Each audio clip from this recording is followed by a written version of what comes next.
بسم اللہ الرحمن الرحیم۔ آج ہمارا سیرت النبی صلی اللہ علیہ وسلم سے 11واں سبق ہے۔ جب کھانا دسترخوان پر لگ جائے تو کیا اس کی ابتدا خود کی جائے یا کسی بزرگ سے کروائی جائے؟ آئیے دیکھتے ہیں کہ سیرت النبی صلی اللہ علیہ وسلم سے ہماری کس طرح رہنمائی ہوتی ہے۔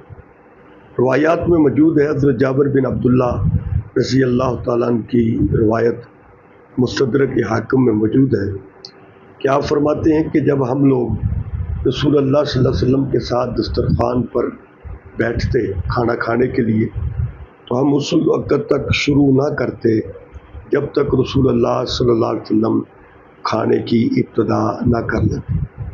حضرت ابن عباس رضی اللہ تعالیٰ عنہ کی روایت ہے کہ نبی کریم صلی اللہ علیہ وسلم جب پلاتے کھلاتے تو فرماتے اپنے بڑوں سے شروع کرو، اور ایک اور روایت میں آتا ہے کہ جب کھانا دسترخوان پر لگا دیا جائے، سجا دیا جائے تو کھانے کی ابتدا قوم کے بڑے سے کروائی جائے۔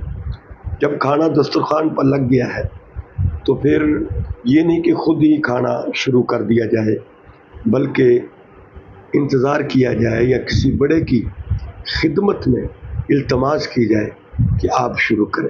وہ بڑے چاہے عمر کے اعتبار سے ہوں، وہ بڑے چاہے علم کے اعتبار سے ہوں، وہ بڑے چاہے تقوی کے اعتبار سے ہوں، وہ بڑے چاہے قوم کے سرداری کے اعتبار سے ہوں، تو اپنے کسی بڑے سے کھانے کی ابتدا کروانا یہ سنت بھی ہے، کیونکہ حضور نبی کریم علیہ السلام نے فرمایا کہ برکت بڑوں کے ساتھ ہے۔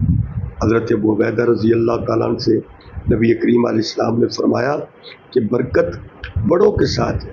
یہ مجمع الزوائد کی روایت ہے۔ تو کسی بڑے سے کھانے کی ابتدا کرانا یہ سنت بھی ہے اور برکت بھی ہے۔